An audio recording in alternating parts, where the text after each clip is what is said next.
Второто Велико царство. Скъпи деца, Чичо Ник отново е тук.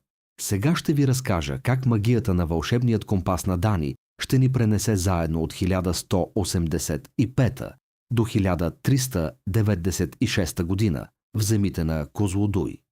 Когато светлината поведе Дани, той усети силния полъх на речния вятър. Вековете на византийското владичество останаха в миналото, а пред него се ширнаха полята на възкръсналата българска държава. Гласът на времето прошепна: чуваш ли камбаните, Дани? Те бият за свободата на Второто българско царство. На пристанището Радота, момче на 13 години, му махаше приветливо. Ела, Дани, аз съм Радота. Тук, в Козлодуй, ние сме зорките очи на царете асеневци. Пазим свещения път към столицата Търновград. Годината е 1220, обади се гласът на времето. Цар Иван Асен II управлява държава, простряна от 3 морета. Козлодуй беше по-голям и по-оживен от всичко, което Дани помнеше. Къщите бяха изградени от дървени греди с високи сламени покриви. На пристанището се разтоварваха лодки с бъчви, вино, мед и сол. Рибари опъваха мрежи, а Дунав блестеше под слънцето. А какво ядете? Попита Дани. Ела вкъщи. Мама тъкмо готви. Стояна, здрава жена с руса коса под бяла кърпа, готвеше чорба в голямо глинен гърне. Рибена чорба от дунавски шаран, каза Стояна. С лук, магданос и оцет. За вечеря просена каша с масло и овче сирене. На Великден агнешко, на Коледа прасе.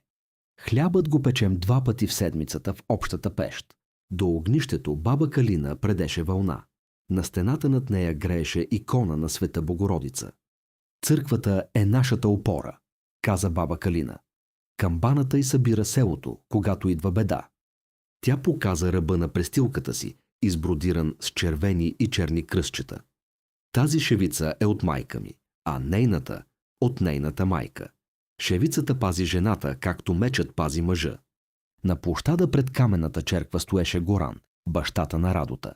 Беше облечен с метална ризница от 1000 малки железни халки. На хълбока му висеше прав меч с кръстовидна дръжка. Татко е десетник, прошепна Радота. Командва 10 войни от край Дунавската стража. Пазят пътя до крепостта Камъка при Оряхово. Ние сме очите и ушите на царството, каза Горан. По Дунав минават търговски лодки, но минават и врагове. Кумани, татари, маджари. Крепостта Камъка при Оряхово е нашата твърдина, а Козлодуй – нейното пристанище. При вечер Горан поведе Дани на хълма. Оттам се виждаше цялата равнина. Дунав блестеше като сребърна лента, а на изток се съзираше каменната кола на Камъка при Оряхово. Видин, Лом, Козлодуй, Оряхово, Никопол. Крепости, кули и пристанища, свързани с пътища и сигнални огньове. Ние сме щитът на царството. Гордо проехтяха думите му. Гласът на времето прошепна. 200 години тази верига пази България. Козлодуй е скромно пристанище, но без него Дунавският път е незащитен. Всеки рибар, всеки стражник, всяка жена, която тъче, всички са част от тялото на царството. Но компасът примигна тревожно и засия в тъмночервено. Небето притъмня. Вятърът стана хапещ. Горан погледна Дани. Очите му бяха сериозни, по-стари от годините му. Ще ни запомниш ли, пътнико, нас, които пазихме Дунав за България? Ще ви запомня, каза Дани.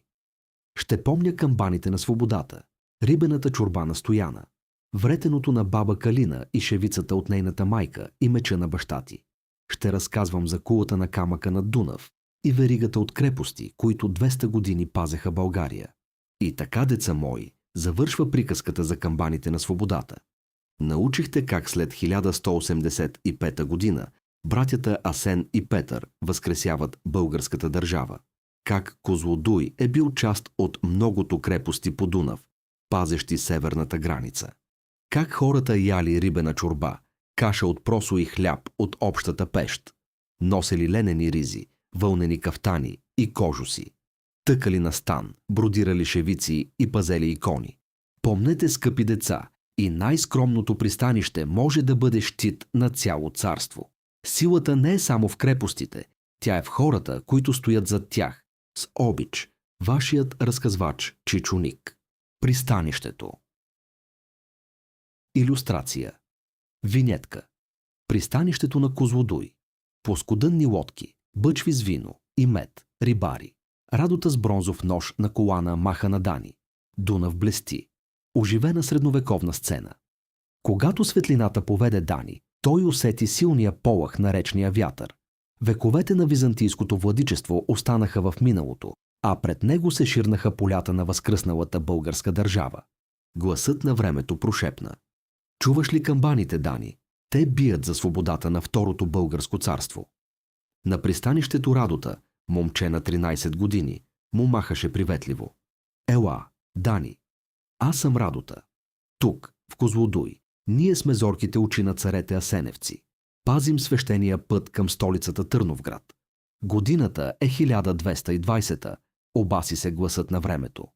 Цар Иван Асен II управлява държава, простряна от 3 морета. Козлодуй беше по-голям и по-оживен от всичко, което Дани помнеше. Къщи от дървени гради с високи сламени покриви. На пристанището се разтоварваха лодки с бъчви, вино, мед и сол. Рибари опъваха мрежи, а Дунав блестеше под слънцето. Домът на Радота. Илюстрация. Полустраница. Вътрешност на средновековна козлодуйска къща. Глинен гърне над огнище. Стояна бърка чорба. Баба Калина преде навретено. Икона на стената. Топли домашни тонове. А какво ядете? Попита Дани. Ела вкъщи. Мама тъкмо готви. Стояна, здрава жена с руса коса под бяла кърпа, готвеше чорба в голямо глинен гърне. Рибена чорба от дунавски шаран, каза Стояна. С лук, магданос и оцет. За вечеря просена каша с масло и овче сирене. На Великден агнешко, на Коледа прасе. Хлябът го печем 2 пъти в седмицата в общата пещ. До огнището баба Калина предеше вълна. На стената над нея грееше икона на Света Богородица. Църквата е нашата опора, каза баба Калина. Камбаната й събира селото, когато идва беда. Илюстрация. Малка винетка. Ръка на баба Калина показва шевица, червени и черни кръстчета на бяла основа. Детайлна илюстрация. Тя показа ръба на престилката си, избродиран с червени и черни кръстчета. Тази шевица е от майка ми, а нейната – от нейната майка. Шевицата пази жената, както мечът пази мъжа. Щитът на царството. Илюстрация. Полустраница. Горан, широкоплещест мъж с черна брада, кожена ризница с железни халки, прав меч. Зад него малка каменна черква. Радота и Дани го слушат. Героичен, вечерен тон. На площада пред каменната черква стоеше Горан, бащата на Радота. Беше облечен с метална ризница от 1000 малки железни халки. На хълбока му висеше прав меч с кръстовидна дръжка. Татко е десетник, прошепна Радота. Командва 10 войни от край Дунавската стража. Пазят пътя до крепостта Камъка при Оряхово. Ние сме очите и ушите на царството, каза Горан. По Дунав минават търговски лодки, но минават и врагове. Кумани, татари, маджари. Крепостта Камъка при Оряхово е нашата твърдина, а Козлодуй – нейното пристанище. Спейдс, Спейдс, Спейдс. Илюстрация. Полустраница. Панорама от хълм. Дунавската равнина. Реката като сребърна лента. На хоризонта каменната кула на Камъка при Оряхово. Вечерна светлина. Далечни крепости по брега. При вечер Горан поведе Дани на хълма. Оттам се виждаше цялата равнина. Дунав блестеше като сребърна лента, а на изток се съзираше каменната кула на Камъка при Оряхово. Видин, Лом, Козлодуй, Оряхово, Никопол, крепости, кули и пристанища, свързани с пътища и сигнални огньове.